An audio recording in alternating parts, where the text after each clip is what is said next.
Yeah, I am Matthew Farambi. I'm an electrical engineer for this company called ESI, aka Elemental Scientific. So, what has been the most exciting part of working at ESI, or what do you like the most about the company so far?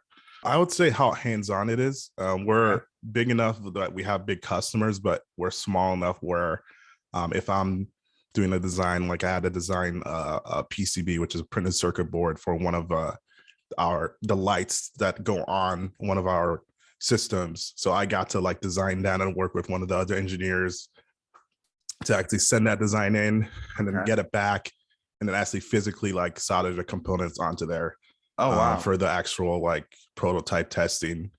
So that was definitely fun. Whereas a bigger company, you might be in the design process, but you might send it off to someone else and they do Okay. everything else. Okay. So there's a lot of opportunities to work closely with the work from start to finish, and not necessarily be modular and just do specific parts of it. Yeah, definitely. It's one of those things where it's easier to learn when you're being involved in almost every step of the process to build it. But yeah, so is all you do electro engineering day, night, eat, sleep, all you do electro engineering, or what else do you have going on? No, I wish. I mean, I guess I don't wish. I like to be multifaceted, as the kids say, I guess. Well, I guess I'm into a lot of things. The main thing I do on the side that I guess brings me kind of a secondary source of revenue would be just videography, photography, video Nice. editing, just kind of freelance on that sort of thing. Nice. So how long have you been doing that? So I started professionally. I would say I got my first job with it when I was a sophomore or junior at Iowa State. I Okay. was hired as the videographer for the Office of Registrar. So I was editing Okay. videos for them. From there, I was there for about a year, and then I moved still within Iowa State in Ames, Iowa. I went to a company called Championship Productions. Hmm. I was editing videos for them. They do a lot of sports videos. Iowa State's a big sports school, so with volleyball, basketball, football, things like that. Hmm. So I've always been interested in this video photo since I was a kid, but I would say as far as making money from it, it's been the last probably 4 5 years ish, something like that. Yeah, yeah, no, that's fair. I know a lot of us have the side hustles now. I think that through 2020 has been booming side hustles. You see it through TikTok and LinkedIn and all social media. You have, I mean, we've always had influencers, but I think like it's just exploded. So I'm curious because I feel like you kind of started that before, well, you did start before 2020 when all that was booming. What Mhm. kind of drew you to photography in the first place, or Yeah, videography, all of that stuff? I'm trying to think back because I've always been interested in this making videos, even when I was a kid, like Hmm. 5 6 years old. I had this little Yeah, webcam, yeah. and I'd always get my brothers and sister and even friends and record short movies and short videos. So I've always been interested in just making content in that sense and taking Hmm. photos and being creative in that role. So I think as I got older, I figured out that I mean, why not get decent at this and make money from it? Hmm. So, would you give, or what are your thoughts to, let's say, put myself in someone, in a young engineer, maybe just graduated from school or about to graduate, still in school, and they want to do something else. So, like you're doing photography, maybe they have a passion for drawing, and they're not necessarily on the civil engineering side. Maybe they're an electrical engineer like you. Any advice for them, or what are your thoughts on? I think I kind of know the answer, but I want to get your thoughts on doing multiple things at the same time. How do you prioritize? How do you make sure you're staying focused on your career, but you don't give up your passion? Yeah, I would say if you're wanting to get into something like that, just start. There's never a wrong time to just start doing it. But at the same time, when it comes to balance, I think giving 100 in whatever you're doing at the time. So if you're at work, try not to be thinking about drawing or something. Try to be 100% focused on what you're doing at that time. Mhm. I get there's like downtime and maybe times where you don't have as much to do that day, and maybe you Yeah. have time to work on something else. But try to give it your all at what you're working on at that time. And then outside of work, spending time to, I think, learn on your passion or what you have interest in. So Mhm. with YouTube and all these stuff nowadays, it's so easy to get good at or just learn from other people who have done it before or who are good at it. Um, in that sense, just looking up things and working on it, and then from there, I mean, just going out and finding people who are just interested in what you have to give and do. I know at the beginning I said like, don't be afraid to work for free, but I think once you start to get good at something, don't be afraid to charge your worth too. I think that's Yeah. something important to bring up, because Yeah. once you start to get to that kind of middle ground or the higher ground of you're starting to get good at it, it's easy to be like, if a friend has a photo shoot or wants a photo shoot that's maybe going to take you a couple hours to shoot and then Mhm. another couple hours to edit, and then it's going to take a lot of time, don't be afraid to say like, hey, like, this is what I charge for something like that. Just because they're your Mhm. friend doesn't mean you have to let them. If you want to, you can, but let Yeah. everything slide for free.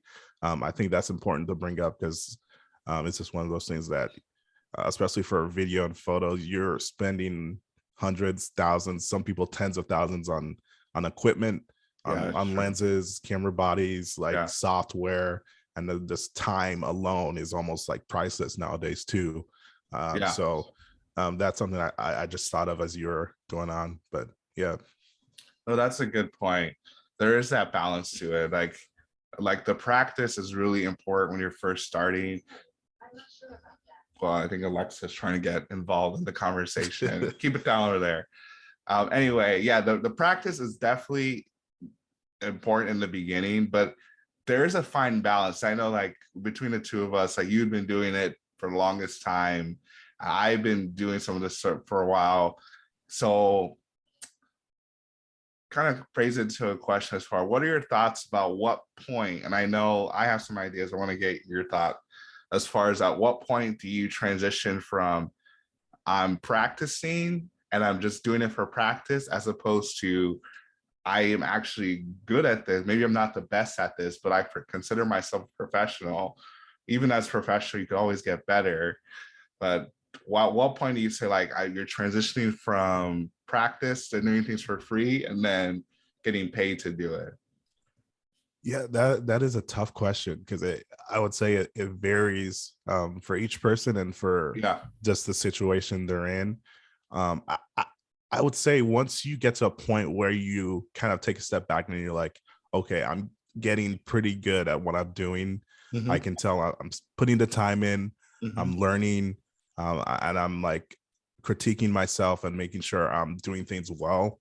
Yeah. I would say once you start to get at least somewhat serious about it, Hmm. that's the time to start charging people. And you can start small, be like, hey, maybe I'll do you a photo shoot for $20 for you for Hmm. half an hour or something. It Yeah. doesn't have to jump up to like, I'll charge you 10K for an hour or something. We're not talking that big here, but start somewhere. And like I said, once you start to get serious about what you're doing and you're putting the time in, you've put the money in, you have the equipment, Hmm. I would say that would be the time to start monetizing things from there. So that's a good point. I think there's a lot of intentionality with that. Because like previous podcasts, I talk about growth and how that takes being intentional. I'm really taking the steps to do it. So I think when you got to the stage that, hey, I'm doing this, but I'm going to be really purposeful as far as, like you said, the equipment, the time to actually get better, and you got to a certain stage. I think even with that, you just have to just do it. Like we kind of said earlier, just Yeah. start doing it Shout because out to Nike, yeah, Jacob. I know, right? They have the best slogan. I think we're all sponsored for Nike because we're all saying just do it, whether or not Right. we're talking about Nike or not. But Nike, if you want to sponsor this podcast, I would love it. I'll take Anyway, 10%. yeah, yeah. Cool. Well, we'll talk about that. But I think, yeah, just doing it as part of it, because there's a sense of imposter syndrome. I've talked about that in a previous podcast, is that we feel like we see the high end people out there, but there's what I've learned, especially with the stuff I've been doing with speaking and coaching, is that you don't necessarily have to be the high end people, because the high end people, they charge high end prices because they demand that. But there's some people who don't necessarily need that because they're just beginning. They might just be a couple steps behind you, and you can help that person, and there's a certain amount that you can charge them, but they're more likely to work with you because you're more approachable. It's like, okay, this person is not too far removed from me. They can Mhm. kind of help walk me through those stuff because they've been there, as opposed to the other person who's maybe like 10 years along the road. They can probably still do the same, but that person just starting out is probably not going to be willing to invest the amount of money for that person. Right. So I think, honestly, I would say if you can charge, I would say try to charge as early as possible, unless you're like just beginning and never done it. Which, if you've never done before, do not charge because you don't know what Right. you're doing. Like if But you're I would taking say if pictures you've on done your it, cell phone, maybe not, but yeah, yeah, you're taking pictures of yourself. I don't care if it's the iPhone 13 Pro Max. I'm like, it might. I know there's all the stuff that says shot on iPhone, but there's also the editing part of it and all the other stuff that goes in. It's not just taking great pictures. It's also the staging of it, like getting the right backgrounds, and some of the other stuff that you can tell me about, because I'm not a professional photographer by any means. But I would say, because I had a mentor that I reached out to, and I think mentorship is key when you're doing things that you've never done, because a mentor can take you places that you never thought you could go. So I reached out to a couple of people when I was starting Incredipaw. One of them, she told me, is that one of the first things she told me is that you charge for your time. yeah. And I didn't really think about it, because I was thinking about, I had two different mentors. One of the mentors were more on the stage, like, you get the practice, get the work in, and the other person is like, you're putting in time. Time is money. You charge for your time, and that Mhm. makes sense. So I think there is both, and there's a little bit of the practice and then the paid part. Honestly, there's been cases like at the beginning when I was doing things that I asked for payment, and they're like, we can't pay, or we don't have a budget for it right now, but if you do this, something can open up later. And I've just taken that Yeah. because I'm doing something that I'm passionate about. Because I think if you're doing stuff just for the sake of making money, it's going to be really frustrating for you, because like you Definitely. said, even with your full-time job and this, it's sometimes it's dry out there because everyone is competing in the same pond, so to speak. And you have to like kind of filter out and reach through friends or friends of friends. And you just have to put in that work, and people have to know what you're capable of. But I would say, yeah, just do it. Just start charging. Like, look up, I think, like we talk about Google and YouTube, look up what the average price for what you should charge in your craft. I mean, it's all on there. I looked at it like people kind of the beginning stages of speaking and coaching versus people in the middle range. And so I probably lowball myself at the beginning, even though I was doing it for a while, but not in like the professional, in quotes, standpoint. But I Mhm. think the worst people can say is, no, we don't have the funding, or no, we can't do it. Like, if you ever offer a discount for any reason, make sure you put the actual price, cross it out, and put the discounted price, so they don't think that this is the normal price all the time. So that so they see the value, like, this is what you are actually worth. But because of that relationship, like maybe this first time around, they're going to charge you a little bit less. So even when they go to refer you to someone else, if someone's like, oh, what did you pay for it? And they just have that one price, a discounted price, they might think that's your price. But we all know with inflation and stuff, things change. But just having an understanding, like, hey, at this season right now, this is the price. I might give you a discount, but for anyone else, this is the price they're paying.